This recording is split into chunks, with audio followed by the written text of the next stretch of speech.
सम्मत 2082 साल फाल्गुन 21 गते बिहिबार भएको प्रतिनिधि सभा सदस्य निर्वाचनको मतदान कार्य बिहान 7 बजेदेखि साँझ 5 बजेसम्म शान्तिपूर्ण र उत्साहजनक रूपमा सम्पन्न भएको छ। विशिष्ट परिस्थितिमा घोषणा भएको निर्वाचन तोकिएकै मितिमा उत्साहजनक रूपमा सम्पन्न गराउने कार्य आफैमा चुनौतीपूर्ण थियो।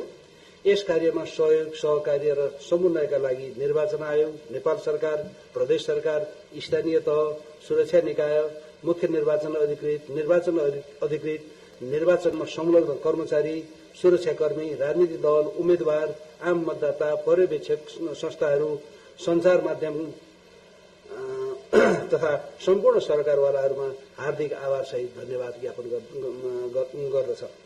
देशभरबाट प्राप्त विवरण अनुसार करिब 60% मत खसेको प्रारम्भिक अनुमान छ। यसको विस्तृत विवरण संकलन कार्य जारी रहेको छ। मतदानका लागि तोकिएको समयभित्र मतदान केन्द्रमा प्रवेश गरेका केही केन्द्रहरूमा मतदानको कार्य जारी रहेको जानकारी सम्बन्धित निर्वाचन क्षेत्रबाट प्राप्त भइरहेको छ। छिटफुट अवरोधका घटना बाहेक निर्वाचन शान्तिपूर्ण रूपमा सम्पन्न भएको निर्वाचन पर्यवेक्षणमा खटिएका राष्ट्रिय तथा अन्तर्राष्ट्रिय पर्यवेक्षकहरूको प्रारम्भिक विवरणबाट समेत प्राप्त भएको छ।